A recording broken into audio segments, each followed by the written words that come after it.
Hi friends, welcome back to my YouTube channel. The good morning. ସକାଳର ଆରମ୍ଭ ରୋଷେଇବାସରୁ start ହେବ ସବୁଦିନର menu but first ମୁଁ ଠାକୁର ପୂଜା କରିକି ଏବେ ବାଲକୋନିରେ ଯାଇ ଗୋଟେ କାଉ ଆସେ ସବୁବେଳେ ତାକୁ ମୁଁ ଟିକେ ବିସ୍କିଟ୍ ଦେଇଦେବି ସେ ଖାଇସାରିକି ତାର ପଳେଇବ ପୁଣି ଆସିବ ଖରାବେଳକୁ ଆସିବ ତ ସେ ରେଗୁଲାର ତାର ଗୋଟେ ହେଇଯାଇଛି ମୁଁ ତାକୁ ଖାଇବାକୁ ଦେଉଛି ବୋଲି କୁହନ୍ତି ନା ଜୀବଜନ୍ତୁଙ୍କୁ ଖାଇବାକୁ ଦେଲେ ସେ ସବୁଦିନେ ମନେ ରଖିବେ କିନ୍ତୁ ମଣିଷ ରଖିବେନି ଛାଡ଼ନ୍ତୁ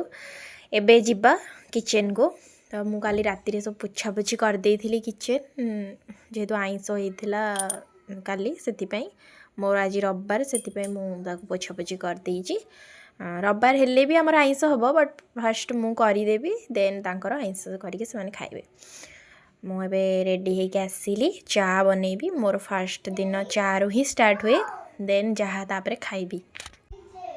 ଚାଟା ବନେଇଦେଲେ ମାଇଣ୍ଡ ଫ୍ରେଶ୍ ହେଇଯାଏ ଚା ପିଇଦେଲେ ତ ଚାଲ ଏବେ ଚା ବନେଇବା ଆଜି ଯେହେତୁ ସଣ୍ଡେ ତ ହଜବେଣ୍ଡ ବି ଘରେ ଅଛନ୍ତି ପୁଅ ବି ଘରେ ଅଛି ତ ଆଜି ଟିକେ ବହୁତ କାମ ମୋତେ କରିବାକୁ ପଡ଼ିବ ପୁଅ କାମ ସେ ଯେଉଁ ଘରେ ଅଛି ଏବେ ମାର୍କେଟ ଯାଇଛି ଚିକେନ୍ ପାଇଁ ମୁଁ ତାରି ଭିତରେ ଠାକୁର ପୂଜା କରି ମୋ କାମ ସାରିଦେବି ସିଏ ଆସିଲେ ତାଙ୍କର ଚିକେନ୍ ସିଏ କରିବେ ଆଜି ଯେହେତୁ ସଣ୍ଡେ ମୁଁ ଛୁଇଁବିନି ମୋର ସୂର୍ଯ୍ୟ ପୂଜା ତ ସିଏ ତାଙ୍କର ଚିକେନ୍ ବନେଇବେ ମୁଁ ସେପଟେ ଭାତଟା ବସେଇଦେବି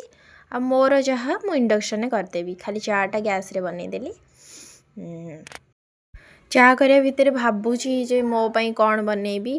ଏମିତି ଜଣେ ଆମିଷ ଜଣେ ନିରାମିଷ ଖାଇଲେ ସବୁବେଳେ କନଫ୍ୟୁଜ୍ ହେବାକୁ ହିଁ ପଡ଼ିଥାଏ ସମସ୍ତଙ୍କ ଘରେ ସେଇଟା ହୁଏ ମୋ ସହିତ ବି ହେଉଛି କ'ଣ ବନେଇବି ବୋଲି ତା ଭିତରେ ବି ଭାବୁଛି ତା ଭିତରେ ବି ସୁଟ୍ କରୁଛି ଭିଡ଼ିଓ ଯାହା ହଉ ଯାହା ବନେଇବି ନିଶ୍ଚିନ୍ତ ଆଗକୁ ଆପଣଙ୍କୁ କହିବି ଏବେ ମୋର ଚା ବନିଗଲା ମୁଁ ପିଇବାକୁ ଚାଲିଲି ଯେହେତୁ ବହୁତ ଥଣ୍ଡା ପଡ଼ିଛି ମୁଣ୍ଡଟା ବି ବିନ୍ଧା ହେଉଛି ସେଥିପାଇଁ ସକାଳୁ ଟିକେ ଉଠି ହେଉନି ମୁଁ ଆଜି 8ଟାରେ ଉଠିଲି ସେପଟେ ଜଗନ୍ନାଥଙ୍କ ଭଜନ ଲାଗିଛି ମୁଁ ଏଠି ଟିକେ ଗୀତ ଗାଉଛି ମୋତେ ଗୀତ ଗାଇବାକୁ ବହୁତ ଭଲ ଲାଗେ ତ ମୁଁ ଟିକେ ଗୀତ ଗାଇ ଦେଉଛି ଆଉ ଚା ଏବେ ରେଡ଼ି ହେଇଗଲା ଏବେ ଚାଲନ୍ତୁ ଗରମା ଗରମ ଚା ପିଇବା ଜଗନ୍ନାଥଙ୍କ ଭଜନ ଶୁଣିକି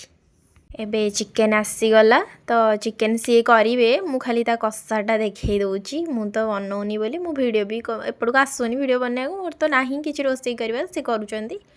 ଏଠି ଦୁଇ ଜଣ ବାପ ପୁଅ ଖେଳୁଛନ୍ତି ଦେଖନ୍ତୁ ତାଙ୍କର କେତେ ଗେହ୍ଲା ଦୁଇ ଜଣଙ୍କ ଭିତରେ ରହିଲି ଜୟ ଜଗନ୍ନାଥ ଫ୍ରେଣ୍ଡସ୍।